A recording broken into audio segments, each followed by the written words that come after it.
Des voleurs se sont introduits dans le célèbre musée du Louvre à Paris et ont dérobé des joyaux de Napoléon III et de l'impératrice Eugénie lors d'un cambriolage éclair.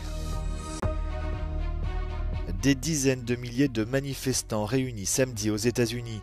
Ils dénoncent une dérive autoritaire de Donald Trump.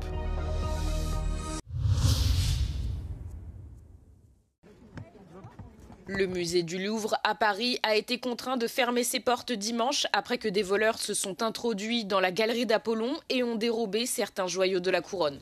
Le ministre de l'Intérieur, Laurent Nunez, a déclaré que les voleurs avaient utilisé une nacelle élévatrice pour accéder directement à la salle depuis la rue, forcer une fenêtre et briser des vitrines pour voler les bijoux avant de s'enfuir à bord d'un scooter. Le ministre de l'Intérieur a parlé d'un vol important, ajoutant que le cambriolage avait duré seulement 7 minutes et que les voleurs avaient utilisé une disqueuse pour découper les vitres. Il a déclaré que les objets avaient une valeur historique inestimable. Le travail de police scientifique est en cours et un inventaire précis des objets volés est en train d'être dressé.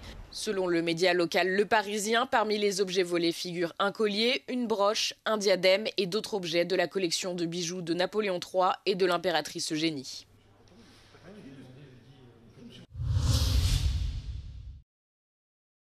Une vidéo partagée par le président américain Donald Trump sur sa plateforme Social Truth semble montrer la frappe militaire contre un sous-marin dans les Caraïbes accusé d'être un navire transportant de la drogue. L'attaque a eu lieu jeudi et a tué 2 personnes, selon le président américain. Il s'agit de la 6e frappe de ce type sur des bateaux soupçonnés de trafic depuis septembre. 2 survivants ont été placés en garde à vue et renvoyés dans leur pays d'origine, l'Équateur et la Colombie. Le président colombien Gustavo Petro a confirmé le retour du citoyen colombien dans un message sur X samedi. Il a également accusé les États-Unis de violer l'espace maritime colombien ainsi que d'avoir tué un pêcheur dans une des frappes.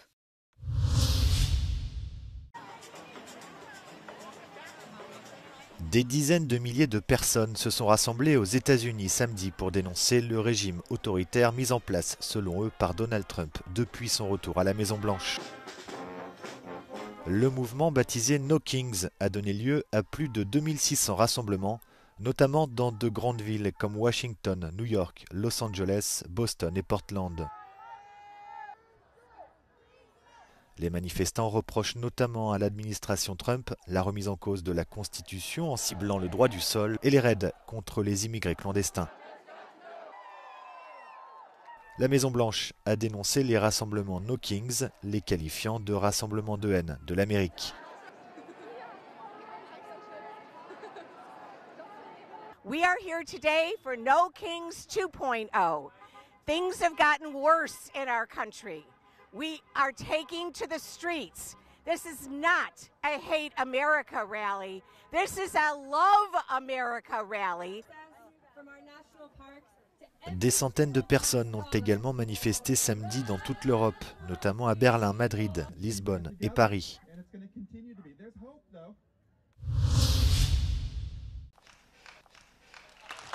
Michael Mann a reçu le prestigieux prix Lumière des mains d'Isabelle Huppert, lui succédant ainsi au palmarès du Festival de cinéma de Lyon.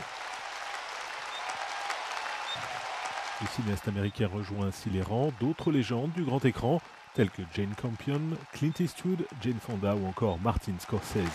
I received this wonderful honor with gratitude on behalf of the spirit we all share to make dramatic cinema.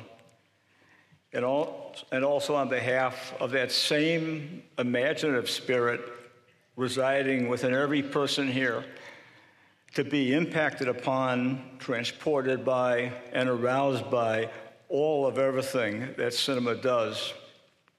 Les stars se sont succédés pendant une semaine à Lyon, avec notamment le réalisateur chinois John Woo, qui a revisité plusieurs de ses films avec le public.